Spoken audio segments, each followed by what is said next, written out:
Ce message juste avant le début de ce nouvel épisode, parce que nous sommes dans cette période du mois de décembre qui est la plus importante de l'année pour nos récoltes de dons. C'est un moment clé pour nous qui nous permet de prendre notre élan pour traverser l'hiver et préparer les semaines qui viennent. C'est pourquoi je lance un appel à tous ceux d'entre vous qui apprécient nos podcasts et qui peuvent contribuer à notre effort par un don. Pour toucher le plus grand public possible, nos podcasts sont d'accès entièrement gratuit. Et pour préserver notre indépendance et notre liberté, ils ne contiennent pas de publicité. Notre seule source de revenus, c'est vous. D'où cet appel plein de confiance, parce que si le Seigneur veut que notre mission continue, il sait susciter les donateurs parmi vous. Ce n'est pas le montant qui compte, toutes les sommes sont les bienvenues, les dons sont défiscalisables à hauteur de 66%. Alors, pour faire un don, c'est très simple, il suffit de cliquer sur le lien « Faire un don » dans le texte de description qui accompagne cet épisode ou d'aller sur le site zeteo.fr à la rubrique « Nous soutenir ». D'avance, un grand merci à ceux qui répondront à mon appel, comme à ceux qui y ont déjà répondu et grâce à qui nous pouvons tous ensemble poursuivre un chemin de lumière, de beauté et d'espérance grâce aux témoignages et aux histoires que racontent nos podcasts. Et à tous, je souhaite un Noël joyeux, paisible, que vous puissiez vivre cette fin d'année entouré de ceux qui vous sont chers, avec une pensée pour ceux qui souffrent, ceux qui sont seuls, et l'espoir qu'au moins l'écoute de nos podcasts leur apportera du réconfort.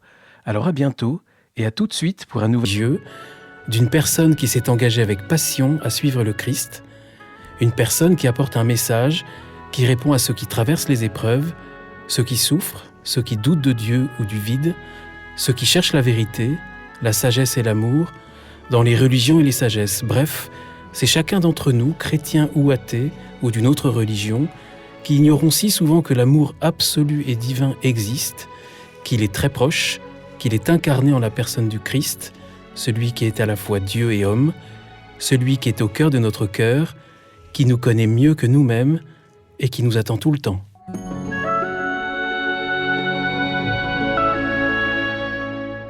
Bonjour chers auditeurs de ZTO, bienvenue pour un nouvel épisode. Je suis Guillaume Devoux et je suis heureux pour cet épisode dont l'enregistrement et la mise en ligne coïncident avec le temps de Noël, de vous proposer une invitation à la beauté, celle de la terre et surtout celle de l'homme, une beauté qui va avec sa bonté profonde. Cette invitation, c'est celle de Yann Arthus Bertrand, que j'ai la joie de rencontrer. Yann Arthus Bertrand, bonjour. Bonjour. Merci d'avoir accepté cette invitation pour le podcast ZTO. Cette invitation, c'est effectivement la vôtre. Elle est la conclusion de l'introduction d'un très beau livre qui vient de sortir, l'exhortation du pape François Laudate Deum, illustrée par vos propres photos. Alors, Yann Arthus Bertrand, c'est une invitation à la beauté dans un contexte grave, mais chargé d'espérance. Oui, en ce moment, c'est compliqué d'être... c'est compliqué d'avoir de l'espérance et je pense que de vivre avec les yeux ouverts. Voilà, d'abord, c'est un livre, c'est important de le dire, qui est vraiment fait au profit d'un orphelinat dont on s'occupe à Brazzaville, un orphelinat pour les autistes. Voilà, donc tous les droits de ce livre servent à une cause, on peut dire, vertueuse, avec une sœur incroyable qui se dévoue. Dont vous parlez dans l'introduction du livre. Ouais, moi, je suis pas croyant, mais je dois reconnaître que toutes ces religieuses qui se battent comme des folles, voilà, pour rendre le monde meilleur, que ça soit la sœur Ida qui reçoit des réfugiés, que ça soit pas, j'en connais beaucoup, et donc elles m'impressionnent tous beaucoup par leur énergie, leur bonne humeur. C'est là où on voit que agir rend heureux. Voilà, parce qu'elles ont l'air plus heureuses que nous, toutes ces sœurs qui se défouent. Justement, dans ce livre, donc vous illustrez de vos photos ce livre Laudate Deum, cette exhortation apostolique du pape, et vous, justement, dans l'introduction, avant le texte du pape, vous parlez de ce voyage à Brazzaville, de ce tournage que vous avez fait, où vous êtes tous, finalement, les larmes aux yeux, voir ce à quoi vous assistez. C'est-à-dire que on avait fait un film sur l'eau pour France 2, et on avait été filmer tous ces énormes bateaux qui sont sur le fleuve, parce que c'est vraiment l'autoroute, quoi. L'autoroute, c'est vraiment le fleuve, et donc des bateaux gigantesques. Et donc ça m'avait beaucoup impressionné, avec des milliers de personnes, une espèce d'énormes barges, c'est comme des villes, quoi, avec des semaines de voyage.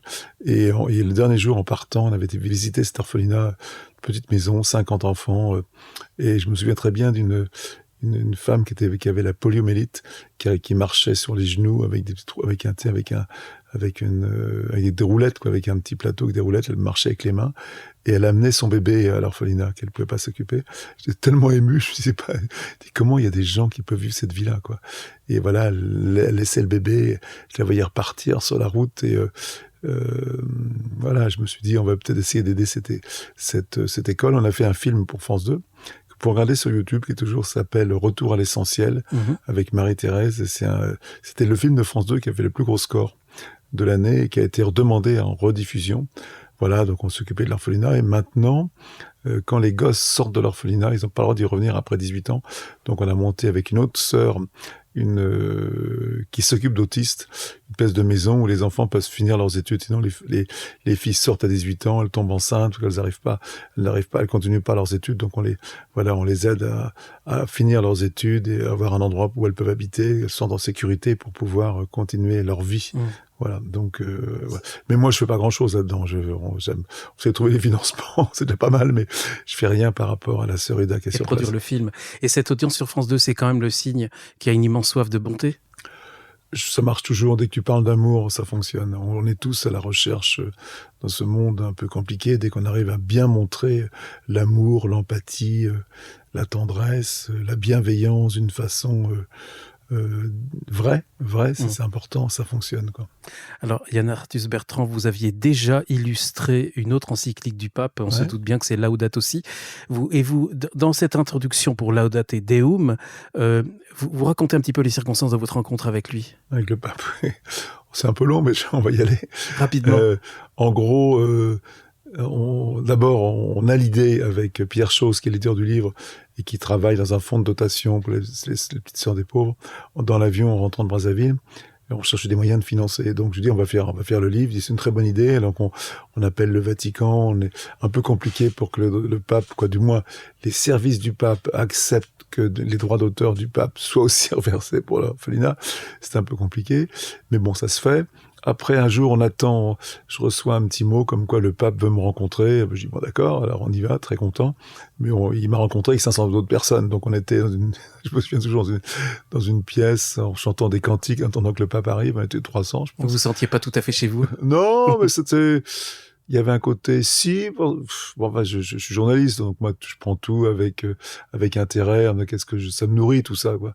Donc le pape arrive très très simplement, il dit surtout ne m'embrassez pas la main et ne vous agenouillez pas, voilà. Et donc il se met debout et tous les gens en ligne à la queue leu vont nous dire bonjour, chacun donnant un cadeau. Moi je lui donne le livre, il pose le livre sur le côté, je commence à lui parler, puis il me fait comprendre en penchant la tête qu'il y avait une grande queue derrière moi, donc il n'est pas beaucoup le temps. On fait la photo parce que il se met face au photographe et en sortant, tu peux avoir le ticket pour avoir la photo avec le pape, avec le livre. Donc, un peu déçu, ça passait comme ça. Et je lui donne une lettre, d'ailleurs, je me souviens, on a une lettre qu'on avait imaginée à demander, ce qu'on a remis encore à l'ordre du jour avec ce projet, que toutes les églises du monde puissent s'ouvrir un jour pour parler d'environnement. Je trouve que les églises, c'est un endroit pour recevoir des gens. Vous n'avez pas encore reçu de réponse. On va faire une journée mondiale de l'écologie dans les églises. Pour la Saint-François aussi, je trouvais ça bien, que Saint-François c'est une formidable idée. C'est génial. Tu vois. Donc, on lui donne l'idée. Bien sûr, on n'a pas de réponse. Et on rentre un peu déçu en rigolant, en disant, bon, on avait cru rencontrer le pape, on l'a rencontré, mais en même temps, voilà, on n'est pas le seul. Et puis un jour, il fallait faire ça avec humilité, en me disant, on n'est pas les seuls à le rencontrer, donc il faut accepter. Puis un jour, on reçoit une lettre, un coup de fil du Vatican, on dit, voilà, le pape fait la minute du pape en vidéo, on aimerait bien que vous mettiez des images sur un discours qu'il a fait sur les océans. Alors, j'ai envoyé moi le discours et je reçois le discours en vidéo et c'était une tristesse infinie, le pape qui parlait à son bureau avec c'est drôle parce qu'ils ont un prompteur, c'est-à-dire le texte sur lequel qu'il lit derrière la caméra. D'habitude, c'est des appareils sophistiqués avec les lettres qui arrivent automatiquement. Là, c'était une espèce d'énorme papier que les jésuites déroulaient derrière lui. Et lui était pas très tonique, je crois. Ah non, pas du tout. C'était vraiment triste, quoi. Il dit que ça marchait pas. Alors je dis, moi, c'est pas possible. Moi, c'est trop important. Est-ce qu'on peut venir faire l'interview du pape nous-mêmes? Il dit, c'est pas possible. Le pape, c'est comme la reine d'Angleterre, il donne jamais d'interview. Je dis, bon, d'accord. Puis on dit, bon, on le fait pas. On va pas le faire parce que vraiment, on va gâcher un film et c'est pas, surtout, ça marchait pas, quoi. Alors, Et en fin de compte, il se dit, ah bon, c'est pas beaucoup de gens qui refusent de donner des images sur les paroles du pape. Et puis donc, on dit non, on va pas le faire. Et puis en fin de compte, on reçoit une lettre, un petit coup de fil 15 jours après, en me disant, voilà, le pape vous attend, vous pouvez faire une interview avec lui. Je dis, génial. Donc, on était un peu méfiants parce que vu la dernière fois comment c'était passé. Là, ça s'est mieux passé, je crois, au niveau du tournage. Peut-être pas là, idéal, mais mieux. On arrive là-bas et on visite le Vatican le soir, tout le Vatican pour trouver un endroit pour faire l'interview avec les jésuites. Et c'est génial parce que le Vatican le soir quand tout est fermé, c'était l'été, c'était génial. On voit tout le Vatican partout. Et puis en fin de compte, dans le jardin, on met un fauteuil avec au pied d'un arbre. Et puis le pape arrive le même matin. Et alors j'arrive, je dis monsieur, comment je vous appelle? Est-ce que vous appelez sa sainteté, monsieur le pape? Et alors il rigole et il me dit appelez-moi Père François, ça ira très bien. Et alors il est très très chaleureux, il est particulièrement humain ce type-là, quoi. Il est génial. Et donc il s'installe sur le fauteuil et là le prompteur derrière moi, il lit son texte et à un moment je dis au pape, écoutez Père François, il n'y a pas d'énergie là. Si vous le faites comme ça marchera pas. Vous êtes dur. Bah oui, parce que c'est pas dur, mais bon, c'était important, quoi. Il parlait des océans, sa voix est importante, quoi. Donc, je me permettais de lui dire. Et alors, je dis, Père François, s'il vous plaît, plus d'énergie, respectueusement, je lui dis. Il y a le gars à côté de moi qui dit, Monsieur Artus Bertrand, je vous rappelle que vous parlez au pape. Je dis oui, excusez-moi, le pape il rigole, il dit pas de problème, il a raison. Donc on fait l'interview, il fait son texte, c'est dans la boîte. Puis après il nous dit, est-ce que vous voulez un chapelet béni? Je dis oui, pourquoi pas, nous on est preneurs. Et donc ils envoient une voiture chercher les chapelets bénis, le gars les trouve pas. Donc on reste 1 heure avec le pape à discuter. Et vraiment, ça, c'est unique, hein. C'est unique parce que le prêtre qui est avec moi me dit, vous savez, les chefs d'État, ils le voient 20 minutes, vous l'avez vu 1 heure. Mais c'est 1 heure en plus, c'était pas 1 heure. À parler de tout, vous avez. Ah oui, il a regardé le livre de la terre du ciel, page après page. Alors, c'est sympa, c'est quand il te parle, il te prend le bras, quoi, il te touche. Ça, c'est vachement important. Toi, on sent que c'est quelqu'un qui est. Et alors, je lui ai dit, c'est pas normal. Hier soir, on a dîné, on a mangé de la viande. Je pense que, vous savez, il faut réfléchir le poids de la viande sur l'écologie. Vous savez, c'est 25% des gaz à effet de serre. Je lui explique pourquoi. Je lui explique pourquoi c'est important de manger bio, voilà, pour sauver la biodiversité. Je lui explique pourquoi faut pas qu'il vienne avec une vieille bagnole diesel, ce qu'il avait fait. Il faut qu'il ait une voiture électrique de golf. Voilà. Gentiment, parce qu'on n'était pas. Et il était très à l'écoute et surtout il rigolait tout le temps. Il est très joyeux, quoi. Il était joyeux. Il était voilà, il sentait bien qu'on était pas impressionné, nature, et qu'on a envie de parler de choses importantes. Mais lui vous a quand même impressionné parce que vous lui dites même à un moment, je ne suis pas croyant, mais je crois en vous. Ah oui, parce que manifestement c'est quelqu'un c'est une grande âme. Il y en a pas beaucoup des gens comme ça. On en rencontre pas souvent des gens qui soient. Le Dalai Lama est aussi un petit peu comme ça, que je connais pas beaucoup plus, mais voilà, il a ce côté. En tout cas, c'est quelqu'un c'est un grand mec, quoi. Tu vois, on sent bien que c'est quelqu'un qui porte en lui de la bienveillance, de l'empathie, de l'amour. Voilà, c'est ces grandes âmes auxquelles on manque en politique, hein, en chef d'État, quoi. Et alors, le fait que vous ayez illustré ces livres, Laudato Si d'abord, Laudate Deum, c'est justement pour que... J'ai reçu une lettre, j'ai reçu une photo là qu'on m'a envoyée de lui en voyant la nouvelle édition. Bon, voilà, c'est... Parce que votre engagement, il est connu depuis très très longtemps pour ses causes, mais l'Église, c'est plus récent. Ah oui, ça on peut le dire, oui. Ça on peut le dire. Mais justement, et vous dites que vous vous sentez proche de ce pape, de ce qu'il pense. Non, parce que je pense que les valeurs que porte la religion catholique ou toutes les religions au départ sont des valeurs extrêmement essentielles où on peut réfléchir aujourd'hui.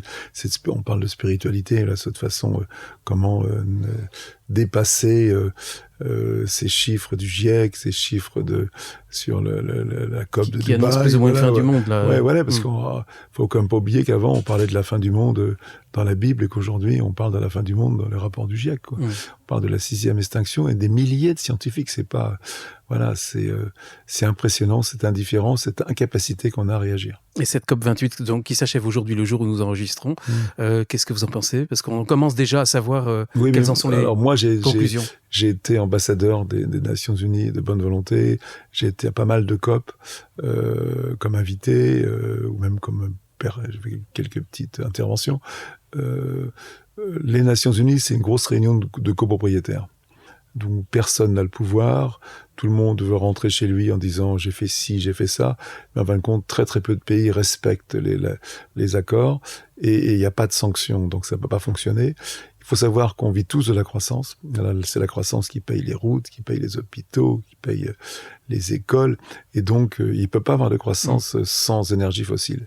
Et le vrai problème aujourd'hui, c'est comment sortir des énergies fossiles. On est un pays riche qui pourrait apprendre à vivre un petit peu mieux avec moins, ce serait possible. Mais il y a beaucoup de pays en voie de développement auxquels c'est impossible. Donc, on est dans un système de croissance, c'est paranoïaque, on n'arrive pas à s'en sortir. Et je pense qu'aujourd'hui, je voyais dans l'accord de Paris, par exemple, il faut imaginer que l'accord de Paris, que le grand accord que tous les pays ont signé, que tout le monde a dit c'est formidable, c'est génial. Les 2 seuls pays qui ont respecté les accords de Paris, c'est le Vatican. Donc tu vois, quand même, le Vatican et Tuvalu, qui est une petite île. Et dans cet accord de Paris, il y a pas le mot énergie fossile, il y a pas le mot pétrole, il y a pas le mot gaz, il y a pas le mot charbon. C'est-à-dire que même de nommer ce qui est en train de nous tuer n'est pas dans les accords. Et la grosse discussion en ce moment, aujourd'hui, pendant qu'on en parle, c'est justement comment est-ce qu'on va vraiment assumer qu'on doit sortir des énergies fossiles. Et bien sûr, les pays producteurs ne veulent pas, parce que c'est bien sûr leur façon de vivre. Alors, qui est ridicule, parce que moi, je suis très sorti de ces trucs-là. Et cette hypocrisie diplomatique, je dirais, où c'est très... tout ce monde-là, je vois pas à quoi ça sert. Je vois pas... Ils doivent être là, ils font leur boulot, mais c'est pas ça qui sauvera le monde. La situation est angoissante, mais en même temps, ce que vous aimez chez le pape François, c'est que vous dites, il suscite non de l'angoisse et de la tristesse, mais du courage et même de la joie. Moi, je vis dans un milieu autour de moi où tout le monde est engagé. C'est-à-dire que ma fondation Good Planet, il y a 350 bénévoles avec une quarantaine d'employés où tout le monde s'engage. Donc quand tu vis dans un monde, ou même à la production ici, où tout le monde s'engage, quand tout le monde est engagé, ça te donne de la pêche, quoi. Dire que agir rend heureux, et on est dans l'action, donc on n'a pas le temps trop de réfléchir à déprimer, en sachant que c'est compliqué, mais on y va, quoi. Je pense qu'aujourd'hui, c'est là où la spiritualité joue un rôle important. Vous dites même que pour vous, le changement ne peut venir que d'un souffle spirituel. C'est ce que vous écrivez. Oui. Alors, je sais pas très bien ce que j'ai. Peut-être que c'est des grands mots que je comprends pas toujours très bien ce que j'écris, ou du moins ce que j'ai dicté. Mais je trouve que de dépasser l'esprit, quoi, dépasser, de savoir que avec raison, où est là. On est tous un peu, on a 2 consciences, quoi. La conscience on sait ce qu'on doit faire, puis la conscience du confort au quotidien qui nous rattrape. Et cette banalité du mal dans lequel on vit, faut en sortir absolument. Et faut être radical. C'est pas facile. Je le vois bien autour de moi, mes gens proches, c'est pas facile, et même moi, je suis loin d'être exemplaire. En tout cas, aujourd'hui, j'essaye de plus en plus de l'être. Et quand j'ai fait ce film Human, qui est pour moi un film si vous l'avez pas vu, regardez-le. Si, je l'ai vu. C'est Human, c'est un film qui est gratuit sur YouTube. On a été autour du monde, poser les mêmes questions à tout le monde sur le sens de la vie. C'est pour moi le meilleur film qu'on ait fait. Il est gratuit sur YouTube, je vous conseille de le regarder. Alors, il est assez long, c'est un film qui dure 3h20, mais la première version faisait 9h, donc tu vois, ce que nous disaient était tellement important, j'arrivais pas à couper. Et dans ce film, j'ai été interroger une femme à Madagascar qui avait eu 16 enfants, dont 6 étaient morts. Et cette femme, c'est ce qu'on appelle les agriculteurs de subsistance. Ce sont les gens qui ne vendent rien. Les gens qui travaillent tous les jours au quotidien la terre comme un sacrifice quotidien pour nourrir leurs enfants, les gens qui font beaucoup d'enfants pour avoir des bras, des gens qui ont peur d'être malades parce que s'ils sont malades ils peuvent pas nourrir leur famille, quoi. Ils sont très loin de notre vie en fin de compte. De notre vie, ils sont dans une vie de survie. Comme tous les animaux du monde, ils sont tous les jours au quotidien à chercher de quoi manger. Et ça, c'est quelque chose qu'on a un peu oublié. Et en tout cas en partie. Et de manger et de se soigner et vivre, quoi. Et cette dame, on lui pose une question qui est un peu une question d'occidental, tu vois, une question facile. Pour nous, quel est votre plus grand rêve? Bon, tu cherches ton plus grand rêve. Elle me dit bien sûr la santé, l'éducation, la nourriture. Je dis non, en tant que femme, en tant qu'être humain, qu'est-ce que tu aurais à me dire ton plus grand rêve? Elle me dit quelque chose à lequel je pense tous les jours. Tous les jours, je pense à cette phrase. Et souvent, je la répète, comme avec toi. Elle me regarde dans les yeux et très doucement, elle me dit « J'aimerais mourir avec le sourire ». Mourir avec le sourire, ça veut dire mourir calme, mourir avec sérénité, mourir en acceptant sa mort, en disant, ben voilà, j'ai fait ce que je pouvais faire. On va tous mourir, hein, c'est évident, tous les gens qui m'écoutent savent qu'ils vont mourir un jour, et mourir avec le sourire, c'est un peu compliqué quand même, mais d'accepter ça, parce que c'est la seule façon de vivre, à mon avis. Je n'y arrive pas, je sais, mais j'essaye. Ne croyez pas, ceux qui m'écoutent, que je suis capable de le faire, mais en tout cas, j'y pense, et ça veut dire que, est-ce que ma vie aura servi à quelque chose, quoi? Est-ce que j'aurais fait quelque chose? Et je pense qu'aujourd'hui, dans le monde actuel, qu'on soit architecte, journaliste, qu'on soit mécanicien, qu'on soit restaurateur, on a un rôle à jouer. On a un rôle à jouer. Qu'est-ce qu'on peut faire à sa façon? Il y en a qui peuvent faire beaucoup, d'autres pas du tout, mais on peut faire quelque chose. Et c'est pas forcément que sur l'environnement, c'est d'aider, d'aimer, de partager. Et c'est ce que je dis dans le livre, c'est que, en fin de compte, on dit toujours que la beauté sauvera le monde, mais cette beauté, elle a un nom, elle s'appelle l'amour, quoi. C'est les gens. C'est magnifique, mais c'est ça qui est étonnant avec vous, Yann Arthus Bertrand, c'est que on est habitué de contempler les beautés du monde, et avec vous, on pourrait s'attendre à aussi un désespoir avec tout ce constat écologique, mais c'est presque le contraire. Évidemment, vous êtes sceptique, vous êtes lucide, pardon, de ce qui se passe, mais vous contemplez cette beauté humaine, vous le dites de plus en plus. Oui, j'aime de plus en plus les hommes. Oui, c'est vrai, parce que je m'aperçois qu'en fin de compte, on a tous cette capacité incroyable d'empathie, et puis d'action extraordinaire, quoi. Tous les jours, là, je viens de faire un film qui s'appelle France, une histoire d'amour, où j'étais à la rencontre des gens en France qui font pour les autres. Voilà, on est dans un monde, on voit bien aujourd'hui la mentalité est plutôt négative, tu vois.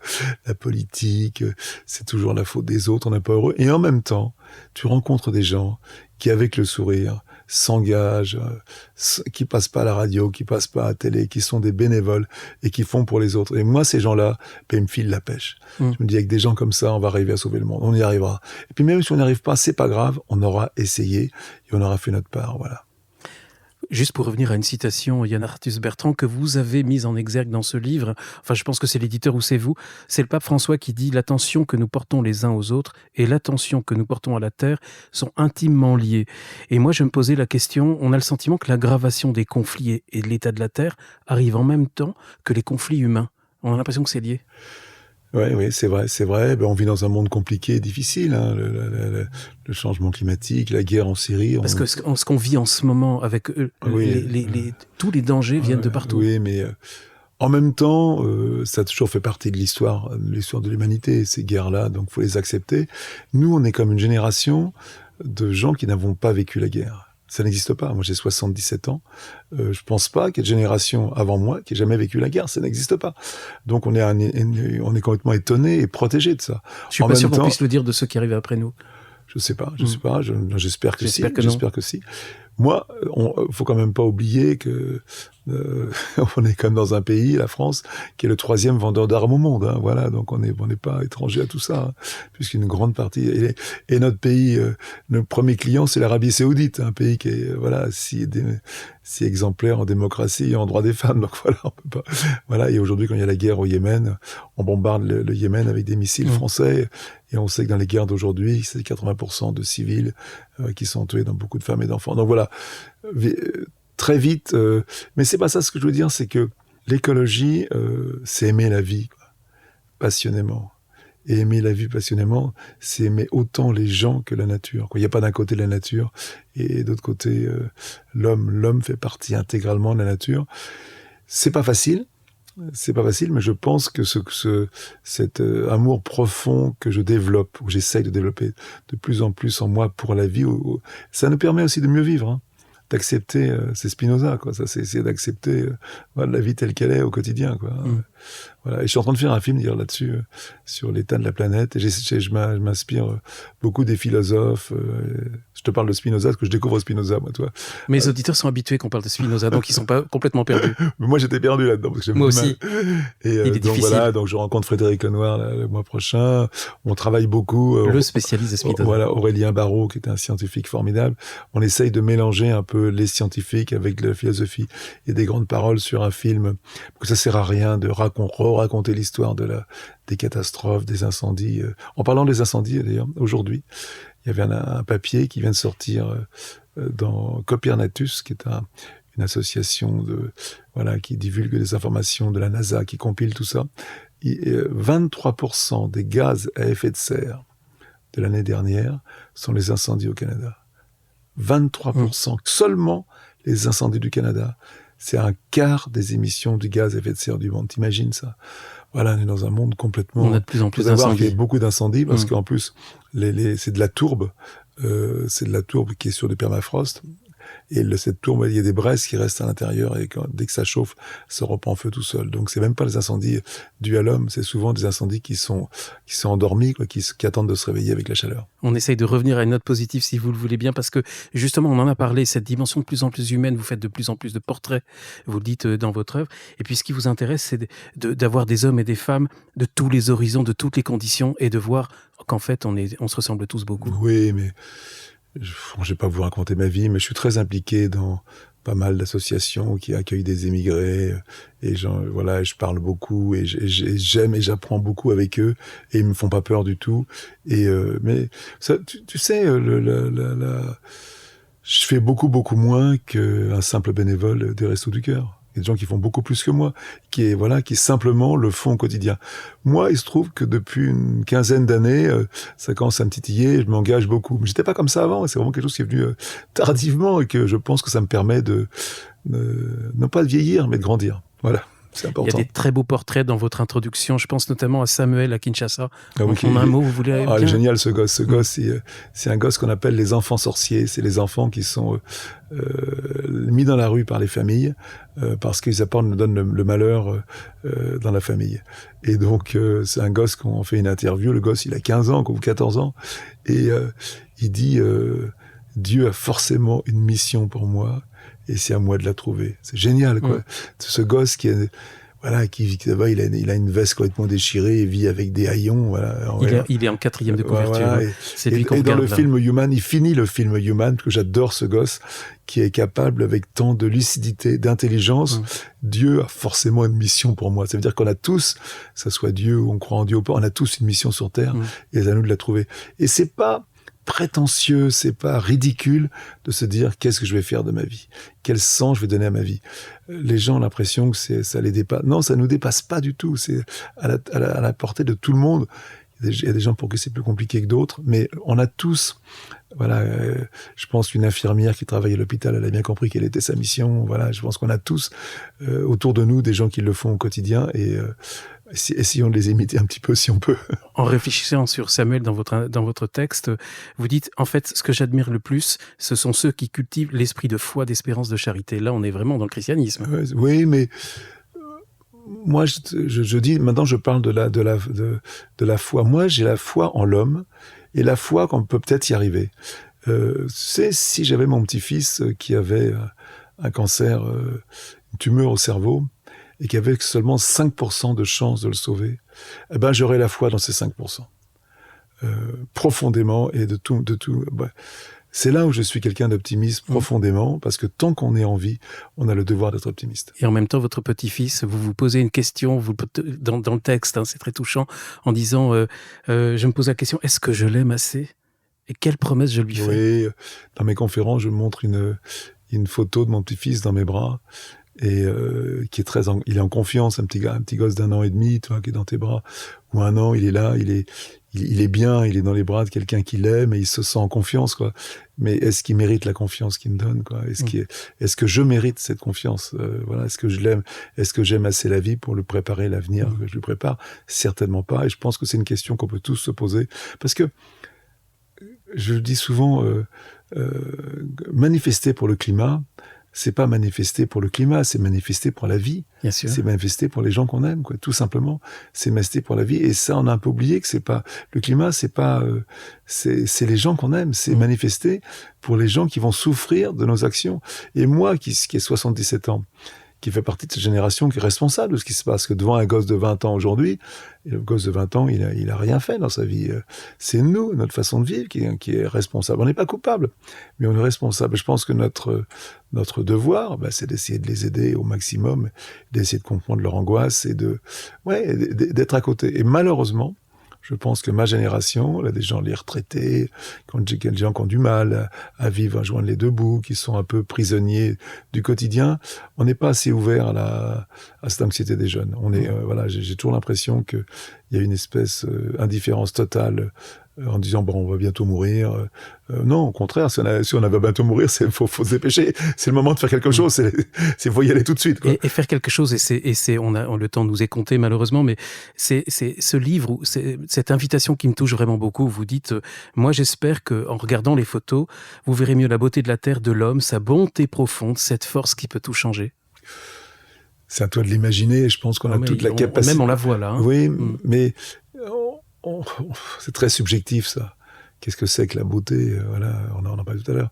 C'est beauté, amour. Voilà, c'est quelque chose qui me travaille beaucoup en ce moment et qui m'intéresse.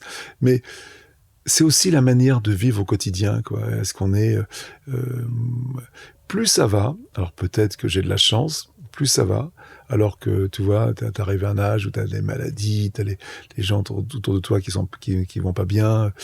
Plus ça va, plus je me sens ouvert à la souffrance des autres. Que je n'étais pas, même si ça m'a toujours passionné, intéressé. Aujourd'hui, tu vois, quand par exemple, je me souviens très bien quand j'ai entendu le Hamas, ce qu'a fait le Hamas en Israël, et même ce que fait Israël en ce moment en Gaza, ça me fait pleurer, mais vraiment. C'est-à-dire que quand je vois ça, j'ai les larmes qui me montent aux yeux. C'est-à-dire que cette souffrance qui est très extérieure à moi, très loin, me touche très fort. Et c'est une chance. Je pense que c'est une chance de sentir cette chose-là. C'est là où la spiritualité est importante. Voilà. Eh bien, pour les auditeurs de ZTO et pour bien plus que les auditeurs de ZTO, pour Noël, je crois que c'est un beau cadeau. Laudate Deum avec vos photos. Est-ce que je peux vous demander, Yann Arthus Bertrand, si vous avez le temps de me choisir une ou deux photos, celles qui vous plaisent le plus. Alors, les photos de la couverture sont très belles. C'est des photos, c'est un endroit au Brésil avec voilà, au nord du Brésil avec du sable. C'est une couverture à deux fois et l'intérieur c'est Magadi, qui est un lac salé au Kenya où j'ai beaucoup été. Tout bleu. Mais en fin de compte, on me dit souvent quelle est ma photo préférée et je réponds toujours comme une blague. C'est la photo de mes petits-enfants sur mon téléphone, de loin. Voilà. Juste un dernier mot, parce que je sais qu'il y a la Fondation Good Planet dont vous avez parlé et qui organise aussi un marché de Noël. Oui, bien sûr, un marché de Noël. Donc on peut venir se faire des cadeaux. C'est Bois de Boulogne. C'est Bois de Boulogne, voilà. Ça, c'est un endroit qui est gratuit, ouvert à tous. On a beaucoup de mal à vivre parce que c'est un endroit qui est gratuit, justement. C'est un petit château que m'a prêté la ville de Paris, où on essaye de parler d'une écologie humaniste. Alors, il y a une exposition sur la biodiversité en ce moment. Il y a une école de cuisine. Il y a l'instrument de musique d'Armand Amar, qui est mon meilleur ami, qui est musicien, qui est incroyable musique. Il y a des milliers d'instruments du monde entier avec des animateurs qui vous font jouer, qui expliquent les instruments. Il y a un escape game sur le carbone, quoi. C'est un endroit formidable. Un peu compliqué d'accès, c'est mieux de Bois de Boulogne. Mais allez-y, ça peut peut-être vous... Et on peut faire des cadeaux. On peut s'acheter des choses bien sûr. qui sont pour le coup équitables. Et puis même si vous achetez rien, vous passerez un bon moment. Merci infiniment Yann Arthus Bertrand. Merci chers auditeurs. À bientôt pour un prochain épisode. Merci. Salut à vous tous. Et puis vous savez, j'ai